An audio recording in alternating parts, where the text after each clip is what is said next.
Мария Тамаровна Чудакова – известный российский литературовед, историк, доктор филологических наук, критик, писательница, общественный деятель. В 1959 году она закончила филологический факультет МГУ. В 1964 году, после окончания аспирантуры, защитила диссертацию на соискание ученой степени кандидата филологических наук по теме творчества Эфенди Капиева, который был дагестанским советским писателем, публицистом, поэтом-переводчиком. Мария Тамаровна – автор более 200 научных работ и статей в области истории и литературы XX века. Основная сфера исследовательских интересов Чудаковой – история русской литературы советского периода. Много-много лет назад, не хочу пугать молодых участников, называть цифры, когда я, молодой кандидат наук, пришла работать в отдел рукописи библиотеки Ленина, меня взяли как единственного нужен им был специалист по так называемой советской литературе.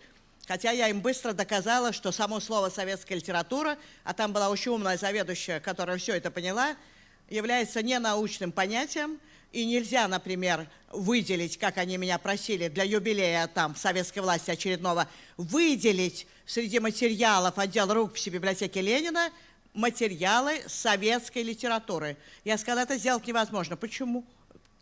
А потому что советская литература – это не научное понятие, это оценочное понятие. Можно выделить материалы литературы советского времени. Мне сказать, да, но это не юбилейно звучит. Ну, что делать? Но, когда я предъявила эти материалы, выделив их, то умная заведующая Сара Владимировна сказала, да, я поняла, что вы правы. Потому что среди них были, скажем, автограф Федора Сологуба, поэта, автографы, который умер в 1927 году, жил в Ленинграде. Но было бы странновато назвать его советским поэтом, ну и так далее. Произведение «Мастер и Маргарита» занимает обширную часть ее исследований. Слишком много тайн и интересных фактов скрывается в этом романе.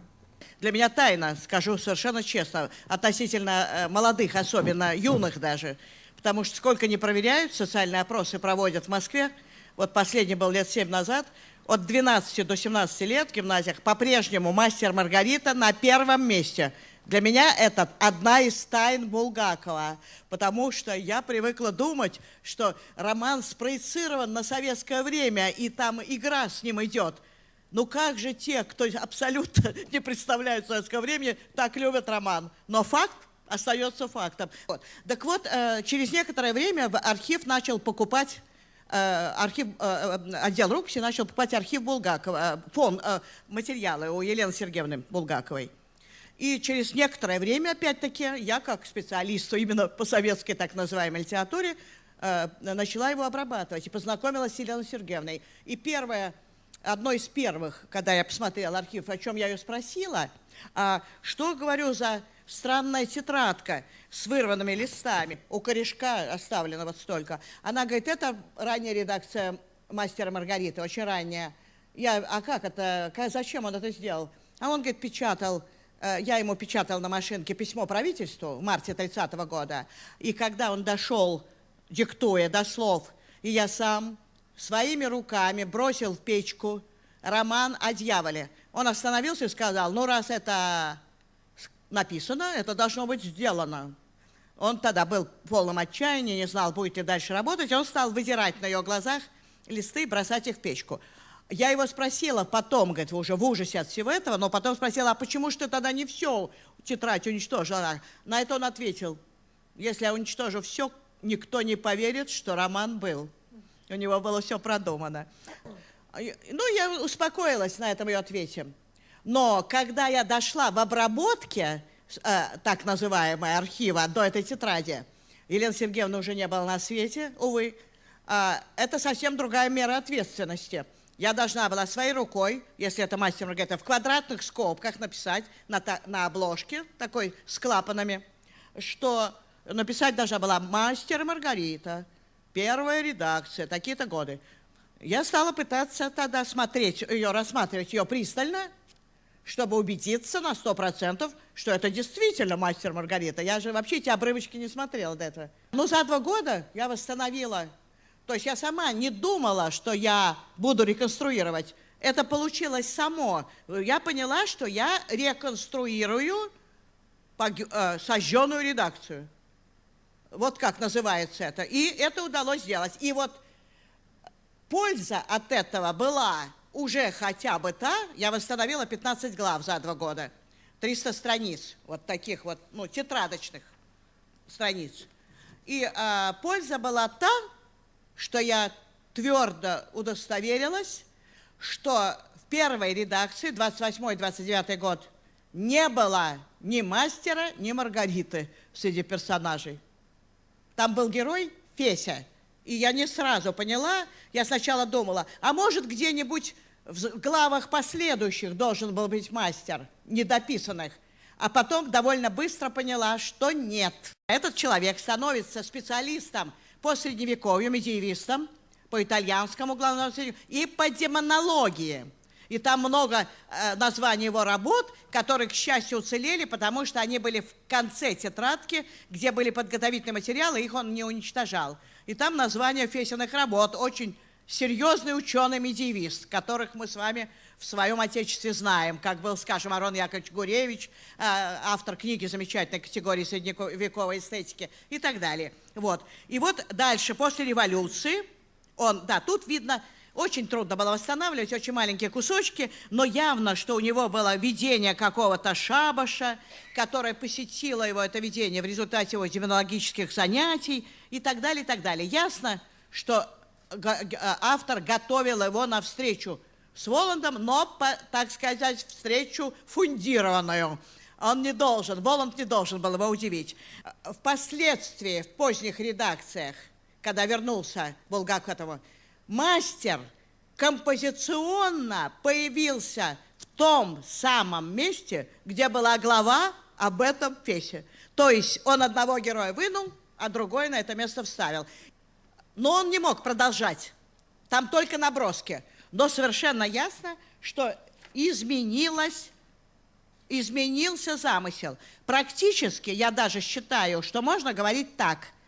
В каркас старого замысла он через год, когда вернется по-настоящему к роману, вложил каркас. Вот представьте, как бетонные, железобетонные конструкции торчат, железки и бетон. Начато строить. Он туда вложил новый замысел. Потому что роман в 28-29 году, вот тот, который я восстановила, он должен был продолжать линию роковых яиц и собачьего сердца. Это должен был быть роман или повесть большая о современности, о сегодняшней Москве, без всякого автобиографического элемента. До этого, до романа уже, вот, к которому он вернется с новой задачей, у него работа шла 2 руслами, на мой взгляд. Одна линия автобиографическая, она подчеркнута самими названиями, которые вам хорошо известны. Записки юного врача, записки на манжетах. Есть рассказ «Необыкновенное приключение доктора», он дневник с собой представляет, и, наконец, записки покойника. И все это об определенных этапах биографии писателя.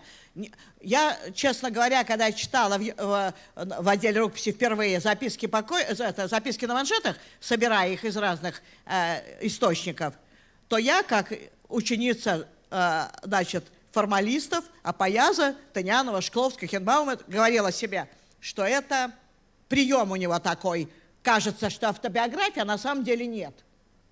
Когда я восстановила, на это ушло немало лет, биографию писателя, вот это большая вообще редкость, что писатель перед нами появился в течение 5 лет, с 62 до 67 года, нам выложила судьба всего Булгакова. Почти. Ну, кроме «Собачьего сердца» и «Батума», все остальное почти. И «Адама и Евы», но основного Булгакова.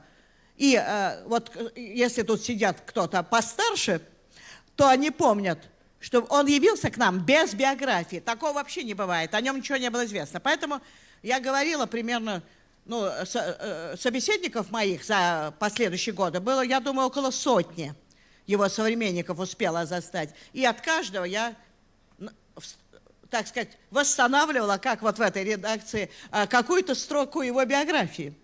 Понимаете? Где был тогда-то, что делал тогда-то, что думал, так? Вот. Так вот, понимаете, вот это И я убедилась, когда уже восстановила вот это время, которое отражено в записках на манжетах, потрясающей точности фактографической. Я убедилась в точности. Это он такую задачу себе поставил. У него кончался какой-то период биографии, и он подводил мой итог в литературе. Так была устроена его голова.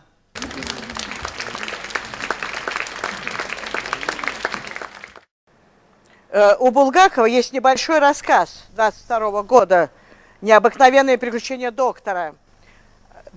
Он построен в виде дневника человека, который участвует в гражданской войне на стороне белых в чеченской части Кавказа.